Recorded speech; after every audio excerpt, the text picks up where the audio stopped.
Welcome to the Bruno e Linzio transmission. Come stai, Linzio? Sto bene, grazie, bello Bruno. Come stai, Bruno? Molto bene, grazie. Everything Bene. is A-okay. Uh-huh. So, are I you mean, ready to start the show? This is our first episode.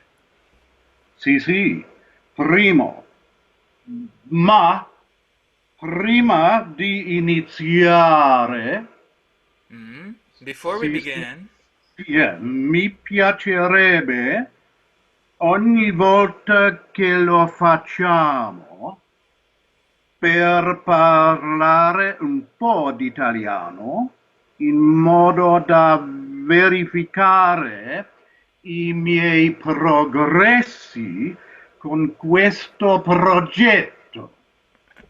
okay, so you would like to speak in Italian at the beginning of the transmission in order to assess Sì, un po' di italiano. your development. Forse faremo un intero programma in italiano alla fine. Ah, you would like to make an entire episode in Italian. That's a long way off. Oh, okay. Well, your progress is not quite there yet. I mean, No, sì, no. Ca- Capisco. Capisce? Capisco. capisco is Sì. I understand. Okay. Capisce, which in the You U.S. want? has become capiche, means do you understand? Do you understand? Yeah, Capiche. Yeah. yeah. That's just about mob language, isn't it? Yeah. Yes, the Sicilian, Little Italy in New York, I think, brought that over. It's more of Little Sicily. It's I read it's about 90% Sicilian, which is interesting. Ebbene, andiamo. All right. So, what have you been thinking about this week? Well, probably like you, I've been riveted by the Kavanaugh hearings and in despair, really, about the state of American justice, the state of American politics, the state of American culture. I cannot believe it's come to a point where some evil, psychotic bitch can make gratuitous, arbitrary charges against someone, allegedly about something that happened 35 years ago, and the Senate Judiciary Committee has to get involved, the FBI has to get involved, and the nomination process of a Supreme Court judge has to be held up in the process. But in a way, it tells you everything you need to know about the state of all the things that I mentioned. I fear very much that it's all over. If Kavanaugh does not get nominated at the end of all this, it's over. It means that whoever does finally replace Kennedy on the Supreme Court is likely to be a conservative in name only or an outright liberal. And the social justice warriors and all the evil forces of the left, the entirety of what I call the filth, will chalk this up as a victory, and rightly so. That's what it will be. And I'm not optimistic that at the end of this week, where we now have the seventh FBI investigation, that Kavanaugh is going to get nominated, because it simply opened up for the Dem scum and all the rest of the filth the opportunity to come out with more anonymous, gratuitous, arbitrary, unsubstantiated, uncorroborated charges. This is where we're at. And I have to confess, I've been feeling extremely pessimistic and depressed about it. So that's the answer to your question. What have I been thinking about? That. Well, I'm not that pessimistic at all. I think the Kavanaugh nomination will go through. I thought it was quite entertaining to see Lindsey Graham actually stand up for something.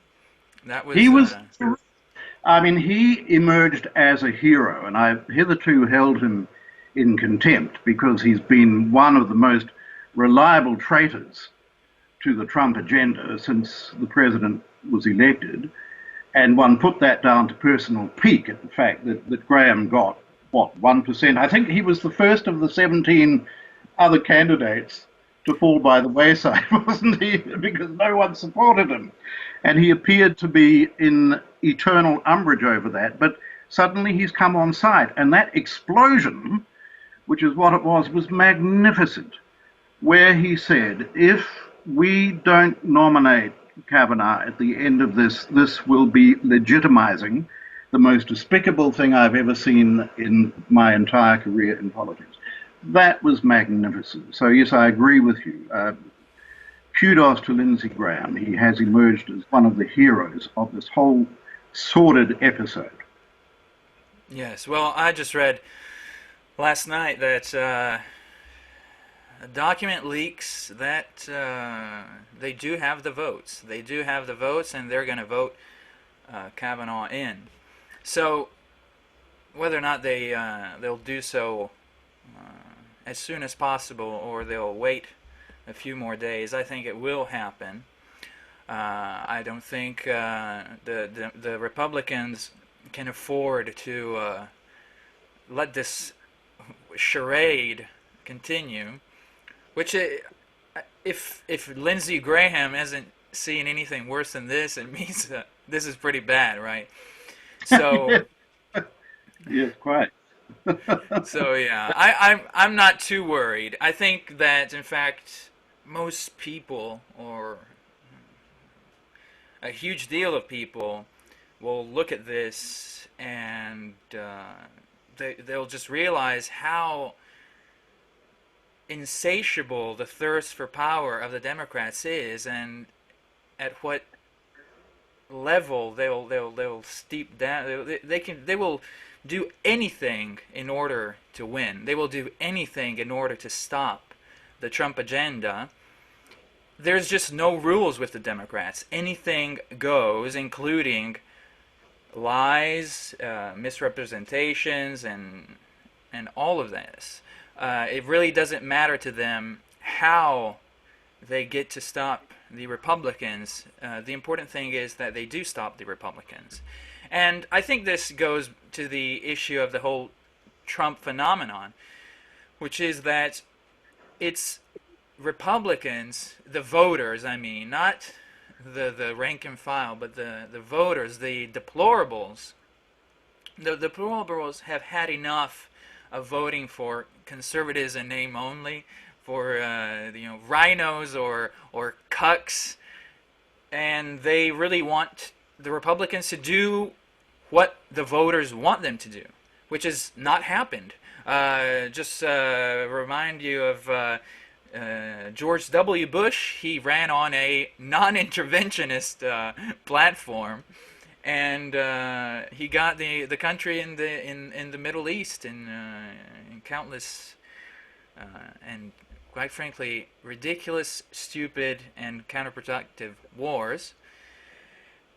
And it's time the Republicans grow a spine, and they realize that if you're playing by the rules of chivalry and respect, but your adversary simply does not play by the same rules, you will lose. So it's time to essentially realize that the Democrats are lying, and you don't take liars seriously. So don't take the Democrats seriously and go straight forward with your Trump agenda. Well, I fear you're overestimating the integrity of the voter, but of course, at the same time, I sincerely hope that you're right. To me, it's inconceivable that you can behold the spectacle of people like Schumer, Pelosi, Cory Booker, Dianne Feinstein, Blumenthal, Keith Ellison. These are lower than evil. These are subhuman scum for whom I cannot find the words to do justice. They are so bad. And if the voters can't see that, then again, it tells you eloquently just how low the state of the culture has fallen, how successful Signor Gramsci's long march through the culture, aided and abetted by the likes of Walensky and all sorts of other people whose names end with ski, like Chomsky, how successful they have been in perpetrating nihilism, the absolute absence of any values, any integrity, any shred of decency. Chuck Schumer, Nancy Pelosi, Maxine Waters. How can anyone look at those specimens and not realize that these are the quintessence of evil? And what makes it even more painful for me to behold the spectacle is to see that these specimens have the support of the Ayn Rand Institute. That, to me, is the ultimate travesty of a kind I never thought I would live to see. And I understand that Andrew Bernstein put up a post on Feces book calling on all objectivists to be civil in their disagreements with each other about this, that, and the other. And I had no idea. My attention was drawn to it only because in the ensuing thread, my name was mentioned. And some people seem to think that Bernstein was referring to the specific term that I use for the ARI, for organized objectivism, orgoism, and its support for the Democrats, that term being Obleftivism, and its perpetrators Obleftivists. And apparently that's deemed to be a term of abuse. I mean, how can it be a term of abuse? It's simply accurately describing what they do. I mean, what do? They support George Soros over Viktor Orban. They support open borders. They support the untrammeled right of any dinky little savage from any shithole country to migrate into America. They have Trump derangement syndrome. They are leftists. Therefore, they're obleftivists. What the hell is abusive about that? And rather than simply say, oh, can't we all just get along and be civil? That's from Andrew Bernstein, who doesn't exactly have a reputation for civility, by the way. But rather than say, oh, can we just be civil, answer the bloody issues that are raised. Let them look at my Make Objectivism Great Again, where I used the term for the first time of leftivists, but enumerated my reasons for it. Now let them address that. Not one single obleftivist has answered one single issue that I raised. That surely tells you something as well. And what it tells you about the state of the culture, not that the Ayn Rand Institute has any relevance to anything, but if finally Signor Gramsci, his long march through the culture, reached organized objectivism as well, which it seems to have, we really are in deep doo-doo. Yes, well, I answered that thread as well. The second one, where he calls for civility, and, well, first of all, I agree with you completely that obleftivism or obleftivist is not a slur. It's not a slur. It's a correct it's a term that refers to something in reality. Their convergence with the left on many issues. Just about everything. Oh, Yeah. even to the point of voting for Hillary, for goodness sake. I mean, she's one of the most evil people on the face of the planet. And if Yawan Book lines up with Hillary Clinton, then, as I say, you know you're in deep doo-doo. This is real corruption of a kind that was inconceivable just even 10 years ago. And I do not claim to speak for Ayn Rand, but I confidently assert she is spinning in her grave. as we speak, at the evil being perpetrated in her name. Yes. And this brings me to the whole issue of why Bernstein brought this up, in my opinion, is the soon-to-be publication of this new book called Americanism, the new textbook of Americanism. That's Americanism with a me in the middle. And the subtitle is The Politics of Ayn Rand. Is this a book about political philosophy? The political philosophy of Ayn Rand? So I assume that all the titles will be written by Ayn Rand, correct? Because, of course, objectivism is a closed system, and what can be correctly assumed to be objectivism is only the works of Ayn Rand and whatever she approved of during her lifetime. So here we have The Politics of Ayn Rand with this sort of childish me game on the cover, Americanism. It sounds like someone we know pronouncing it, maybe. Americanism. And you see in the in the table of contents, we have Jonathan I'm with her Honig, who proudly and loudly proclaimed his support for Hillary Clinton. Not simply, oh, I don't like Trump, but I support Hillary Clinton. I'm with her. Then we have other specimens such as Stuart Hayashi, which is a nobody, quite frankly, and he is on the verge of lunacy. Every time I listen to him on the when I had to do research on the Yaron Brook show, of course, Stuart Hayashi from Hawaii would sometime call in and act in this completely bizarre fashion. And of course, his article is on racism, because that's the big issue. Racism.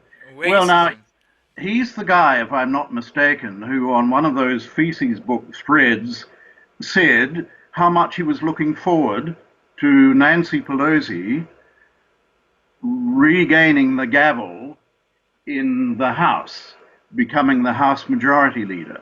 And that told me beyond any doubt that that whole cabal, the ARI cabal, as you call them, the Anti-Rand Institute, they're completely, willfully in bed with evil, because you don't get much more evil than Pelosi. It's good that they're being honest about it, but then instead of saying, oh, can we all just be civil, why don't those guys engage us in debate? These very points that we're making now about their alignment with the left, not just the left, the far left, the loony left, why don't they answer them? Instead of that, every time they open their mouths, they sound like social justice warriors. Amy with the nose ring even looked like a social justice warrior. What are they doing? But just let me ask you a question about this upcoming publication. What did you call it? Sorry, what do they call it? Americanism. Now, what's that supposed to imply? That me. Exactly. That's why it's childish. That's why I called it childish and absurd. It's a new textbook of Americanism with a big fat red me in the middle. So Americanism.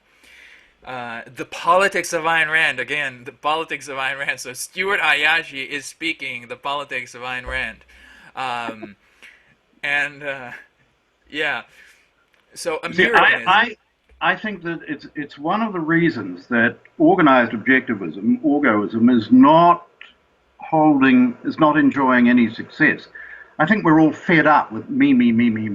We have seen the infantilization of everything. That is not what Ayn Rand was talking about. It's not the glorification of self before you've earned any right to self-respect. As you know and I know, self-respect has to be earned. It's not a primary, it's not a given, it's not something that you're born with a right to from yourself or from anybody else. And this me, this, I was going to say adolescent, it's infantile, it's pre-adolescent. And I just want to quote here, I sorted this out to talk about separately, but it ties in well with what you're saying. I'm rereading, among many other things, the journals of Ayn Rand. And I love this particular note in preparation for The Fountainhead that she wrote to herself. And to me, this is the antipode of me. Certainly it's living for your own sake by your own standards, which are determined by your mind after a tortuous process of thought. It just doesn't happen automatically. But listen to the spirit of this and compare it with me. This may sound naive, but is our life ever to have any reality? Are we ever going to live on the level? Or is life always to be something else, something different from what it should be? A real life, simple and sincere and even naive, is the only life where all the potential grandeur and beauty of human existence can really be found. Are there real reasons for accepting the substitute, that which we have today? Remember, this is 1936. What the hell would she say now? No one has shown today's life as it really is, with its real meaning and its reasons. I'm going to show it. If it's not a pretty picture, well, what is the alternative? Now, I submit that is not me. That's a search for, a quest for authenticity. Hence my own project, which I call Authenticism, which is still a long way from being complete. But the person who asked herself that is not a me baby, not a snowflake, not an emotional little moronial who gets triggered by microaggressions and all the rest of that stuff. Whereas what has happened to organized objectivism is that, yes, it's gone in for that me, and it's virtue signaling to it all the time. So, although I do insist that I don't speak for objectivism, and I wouldn't make that claim, and certainly don't speak for Ayn Rand, I certainly believe it's valid to advocate the rescuing of her philosophy from the evil infantilists who are officially in charge of it as we speak. Yes, and that ties in well with my distinction, because, of course, this me is criticized on many sides, but on the new right, on the deplorable side, on the various conglomeration of new internet personalities on the web and the new right-wing speakers on campus and so forth. They're criticizing this me, and I really don't want it to be confused with individualism as Ayn Rand understands it, because individualism is a philosophy that judges individuals. You must judge yourself and others. As Ayn Rand put it, I think, judge and prepare to be judged. While this is very different from egalitarianism, which is what I, of course, have claimed is a integral part of Obleftivism, is egalitarianism. And the egalitarianism is, in fact, the opposite of individualism, because it claims everyone is, of course, the same. But, of course, no one is the same. And what egalitarianism is a weapon for nihilism. It's a weapon to essentially for people who do, if they did judge, and I love this when people say don't judge, don't judge. Why not? Why shouldn't I judge? Of course, the real answer is you should not. When people tell you not to judge, is because they know that if you do judge, your rational mind will judge poorly this person, and egalitarianism is the exact opposite. Egalitarianism is everyone is just me, me, me, me, me, and essentially the lowest of the low and the mediocrities, they use this in order to bring down the atlases of the world, of course, as objectivists. Or the whole point of Atlas Shrugged is that the great minds, they are the ones that essentially keep the whole thing going. And if you bring them down, well, the whole society is going to crumble really, really fast. And that's what this demand for civility is all about. It's not asking, please be civil. It's saying, please don't judge. That's what it's all about. So don't use those horrid words like objectivist, obleftivist. Don't actually identify us for what we are, because they have their little con game to play and they want to be able to continue getting away with it. So I'm, in a sense, looking forward to this Me, Me, Me book coming out, so that I can see in more detail just what these specimens are up to, because I have to confess I can't as yet get my head around it. It is such a betrayal of what objectivism is. And the reasons for it are not apparent on their face. I'm assuming that there's money involved somewhere along the line, and maybe the Koch brothers' donations to the ARI have a lot to do with it. But there's something going on that you and I and everybody else has not yet grasped. It is the enormity of the betrayal is beyond capable of being explained by anything we currently know. So we need to see the memos behind the scenes, just exactly who dealt with whom, what's really going on here. I mean, it's an interesting thing that the ARI that presents itself, when they organize these events with the likes of Jordan Peterson and Douglas Murray, and I assume they pay those guys a fortune, because otherwise why would they turn up with Yawan Book? Who needs to do that? But when Yawan shows up with them, he's not the lunatic that you hear on his podcasts. He doesn't bang on about Trump, and he keeps his Trump derangement syndrome under control. And he doesn't say the things, he doesn't go as easy on Islam as he does in his podcast. They're almost two different people. So he seems to know that he has to keep the real Yawan Brook disguised when he's on display with the likes of Jordan Peterson. But it comes out when he unleashes on his podcast, and it's truly hideous. And even actually with, was it Douglas Murray, the more recent one of the two, he couldn't help himself. Ultimately, he had to say that Trump was crass and ugly.